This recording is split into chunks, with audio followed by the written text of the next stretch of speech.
ഇച്ചിരി ചാള ഉണ്ടെങ്കിൽ ഉച്ചക്കലത്തെ ഊണ് നല്ല അടിപൊളിയാക്കാമേ. പുതിയൊരു വീഡിയോയിലേക്ക് എല്ലാ കൂട്ടുകാർക്കും സ്വാഗതം. ഇന്ന് ചാള കൊണ്ടുള്ള നല്ല 2 അടിപൊളി റെസിപ്പീസാണ് കേട്ടോ. അപ്പോൾ നമുക്ക് നേരെ വീഡിയോയിലേക്ക് തന്നെ പോവാം. സ്കിപ്പ് ചെയ്യാതെ ഫുള്ള് കാണണേ.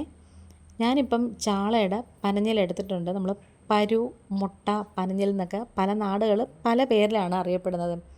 അതൊക്കെ കഴുകി വൃത്തിയാക്കിയതിന് ശേഷം അതിലേക്ക് ഒരു കൈപ്പിടിയോളം ചുവന്നുള്ളി മുറിച്ചത് ചേർത്ത് കൊടുക്കുകയാണ്.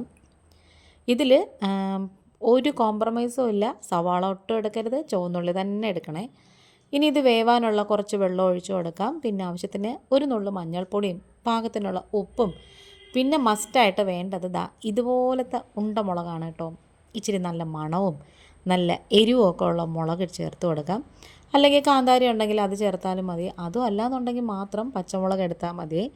ഏറ്റവും ടേസ്റ്റ് എന്ന് പറയുന്നത് ഈ ഒരു മുളകിനാണേ.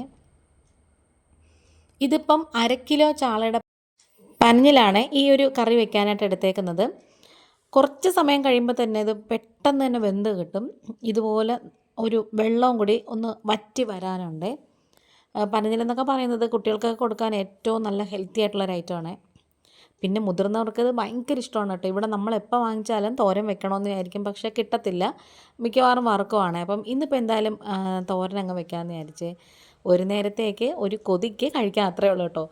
ഇനി നമുക്കിതിലേക്ക് കുറച്ച് തേങ്ങ തിരുമിയതും കൂടി ചേർത്ത് കൊടുക്കണം. ഉണക്ക തേങ്ങ എടുക്കരുത്, അതുപോലെ ഭയങ്കര ഇളം തേങ്ങ എടുക്കരുത്. അപ്പോൾ ഉപ്പ് കുറവായിരുന്നതുകൊണ്ട് ഞാനൊരു ഇച്ചിരി ഉപ്പ് ഇട്ട് കൊടുത്തു. പിന്നെ കുറച്ച് പച്ചവെളിച്ചെണ്ണയും കൂടി അതിൻ്റെ മേമ്പൊടിക്ക് ചേർത്ത് കൊടുത്തു. പിന്നെ നന്നായിട്ട് തിരുമിയ കറിവേപ്പിലയും കൂടി ഇത് ചേർത്ത് കൊടുത്തു. അടിപൊളി ടേസ്റ്റ് എന്ന് പറഞ്ഞാൽ സൂപ്പർ ടേസ്റ്റാണ് കേട്ടോ. ഇതിപ്പം ഏകദേശം ഒരു 12 ചാള ഉണ്ടെന്ന് തോന്നുന്നു കേട്ടോ. എന്നാലും കുഴപ്പമില്ല, നമുക്കൊരു പ്ലേറ്റിൽ ഒരറ്റത്ത് വെക്കാനൊക്കെ ഇത്രയും മതി. നമ്മൾ പിന്നെ ഒരു നേരമല്ലേ ചോറ് കഴിക്കുന്നുള്ളൂ. രാത്രി കാപ്പിയാണ്, ഞാൻ പല വീഡിയോസിലും പറഞ്ഞിട്ടുണ്ട്. ഇനി ഇത് തട്ടിപ്പൊത്തി ഒന്ന് അടച്ച് വെച്ചേക്കണം. നമ്മൾ തോരനൊക്കെ വെക്കുമ്പം മെഴുക്കുവരട്ടിയൊക്കെ വെക്കുമ്പം പറന്നിടാതെ ഒന്ന് തട്ടിപ്പൊത്തി ഒതുക്കിയൊക്കെ വെച്ചാൽ ആ ഒരു ചൂടിലിരുന്ന് നന്നായിട്ട് വരും. അപ്പോൾ നല്ല സൂപ്പർ തോരൻ ഇവിടെ റെഡി ആയിട്ടുണ്ട് കേട്ടോ. നല്ല ടേസ്റ്റ് എന്ന് വെച്ചാൽ സൂപ്പർ ടേസ്റ്റാണ്. കിട്ടുമ്പോൾ ഒന്ന് ട്രൈ ചെയ്ത് നോക്കണേ. ഇനി നമ്മൾ കുറച്ച് മീൻ വാഴയില പൊള്ളിക്കുവാണേ. അപ്പം അതിന് വേണ്ടിയിട്ട് ഒരു ടീസ്പൂൺ കുരുമുളകും ഒരു ചെറിയ കഷ്ണം ഇഞ്ചിയും ഒരു ഏട്ടല്ലി വെളുത്തുള്ളിയും ഇച്ചിരി കാന്താരിയും എടുത്തിട്ടുണ്ട്. നന്നായിട്ട് ഇങ്ങനെ ഒന്ന് ചതച്ചെടുക്കുവാണേ. ഇടികല്ലുണ്ടെങ്കിൽ ഇടികല്ലിൽ എടുത്താലും മതി, അല്ലെങ്കിൽ മിക്സിയിലിട്ട് ഇങ്ങനെ ജസ്റ്റ് ഒന്ന് ക്രഷ് ചെയ്തെടുത്താൽ മതി. ഇനി നമുക്കിത് മീനൊക്കെ പുരട്ടി വയ്ക്കാൻ പാകത്തിന് പരന്ന ഒരു ചട്ടി എടുത്തിട്ട് അതിലേക്ക് ഒരു 1/2 ടീസ്പൂൺ മഞ്ഞൾപ്പൊടിയും കൂടി ചേർത്ത് കൊടുക്കാം. പിന്നെ നമ്മൾ കളറിന് വേണ്ടിയിട്ട് മുളക് പൊടിയാണ് ചേർത്ത് കൊടുക്കുന്നത്, പിരിയൻ മുളക് പൊടി. അതും കൂടി ചേർത്ത് കൊടുത്തിട്ടുണ്ട്. ഏകദേശം ഒരു 2.5 ടേബിൾ സ്പൂണോളം ചേർത്ത് കൊടുത്തിട്ടുണ്ട്. പിന്നെ എരിവിനുള്ള മുളക് പൊടിയും കുറച്ച് ചേർത്ത് കൊടുത്തു. ഇനി ഒരു അരമുറി ചെറുനാരങ്ങ നീരും കൂടി നന്നായിട്ട് പിഴിഞ്ഞിട്ട് ആവശ്യത്തിനുള്ള ഉപ്പും കൂടി ചേർത്ത് കൊടുത്ത് ആ മിക്സിയുടെ ജാറ് കഴുകിയ വെള്ളം കുറച്ചൊന്ന് ഒഴിച്ചു കൊടുത്തിട്ടുണ്ട്. മീനിലും ഇറച്ചിയിലൊക്കെ നമ്മൾ ഉപ്പ് ചേർക്കുമ്പോൾ നോക്കിയിട്ട് തന്നെ ചേർക്കണം, കാരണം ഇതിൻ്റെ കഷ്ണത്തിലൊക്കെ പെട്ടെന്ന് തന്നെ ഉപ്പ് പിടിക്കും. അതുകൊണ്ടാണ്. ഇനിതാ ഈ ഒരു പരുവത്തിന് നന്നായിട്ട് ഇങ്ങനെ കുഴച്ച് വെച്ചിട്ടുണ്ട്.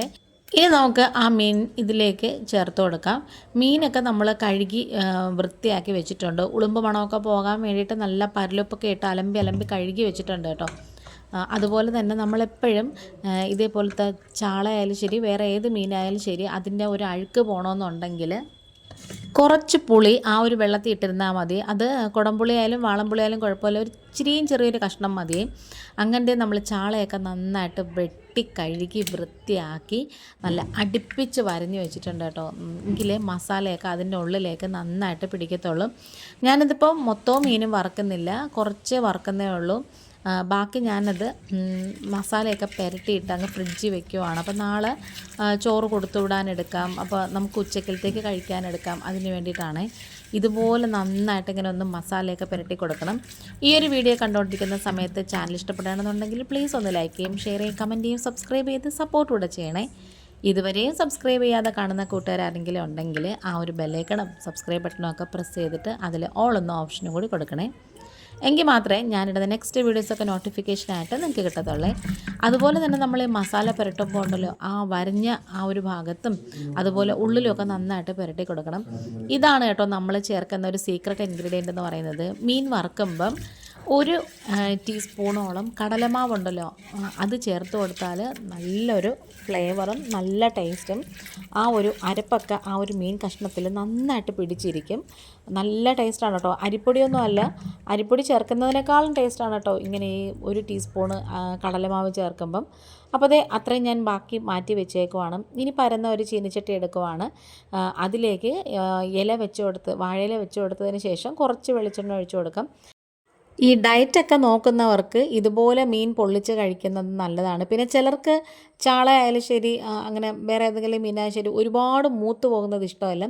അപ്പം അങ്ങനെയുള്ളവർക്കും ഇതുപോലെ പൊള്ളിച്ച് കഴിക്കാൻ നല്ലതാണ്. ഇനി അതിന് മുകളിലേക്ക് ഒരു 2-3 തണ്ട് കറിവേപ്പില ഇങ്ങനെ വെച്ച് കൊടുത്താൽ നല്ലതാണ്. ആ ഒരു മണവും കൂടി അതിനകത്തോട്ട് വരും. എന്നിട്ട് നമ്മൾ മീനിങ്ങനെ നന്നായിട്ട് ഇങ്ങനെ ഒന്ന് അടുക്കി അങ്ങ് കിടത്തണം. എന്നിട്ട് ആ ഒരു 3 മിനിറ്റ് 4 മിനിറ്റ് ഗ്യാസിൻ്റെ ഫ്ലെയിം ഒന്ന് തീ കൂട്ടി വെക്കണേ. എന്നിട്ട് അങ്ങോട്ടും ഇങ്ങോട്ടും ഒന്ന് ചരിച്ച് കൊടുത്താൽ മതി. അപ്പോൾ ആ എണ്ണയൊക്കെ കുറച്ച് കുറച്ചിട്ട് അപ്പുറത്തോട്ടും ഇപ്പുറത്തോട്ടൊക്കെ ആയിക്കോളും. നമ്മളെപ്പോൾ മീൻ വറുക്കാനിട്ടാലും ആദ്യം നമ്മൾ തീ ഒന്ന് ഹൈ ഫ്ലെയിമിലാക്കി വെക്കണം. എങ്കിൽ മാത്രമേ ആ ഒരു മസാലയൊക്കെ അതിനകത്തോട്ട് പിടിച്ച് കിട്ടത്തുള്ളൂ. പിന്നെ നമ്മൾ സിമ്മിൽ വെച്ച് വേണം തിരിച്ചും മറിച്ചും ഒക്കെ ഇട്ട് മൊരിയിച്ചെടുക്കാനേ. ഇതിപ്പം ദേ ഒരുമാതിരി തണുത്ത് വന്നപ്പോഴത്തേക്ക് നമുക്ക് കൈകൊണ്ട് തന്നെ പതുക്കെ ഇങ്ങനെ എടുത്തിട്ട് മറിച്ചൊക്കെ ഇട്ട് കൊടുക്കാം. പിന്നെ വേണമെന്നുണ്ടെങ്കിൽ ഒരു വശം മൊരിയിച്ചെടുത്തതിന് ശേഷം അടുത്ത വശം തിരിച്ചിടുമ്പോഴത്തേക്കും വേറെ ഇലയൊക്കെ വെച്ച് കൊടുക്കാമേ. നമ്മുടെ വീഡിയോ വൈൻഡപ്പ് ചെയ്യാറായി. പനഞ്ഞിൽ തോരനും വാഴയില പൊള്ളിച്ച മീനും ഒക്കെ ആയിട്ട് കഴിച്ചു. അപ്പോൾ ഇന്നിപ്പോൾ ഇത്രയേ ഉള്ളൂ. വീണ്ടും വരാം. Thanks for watching.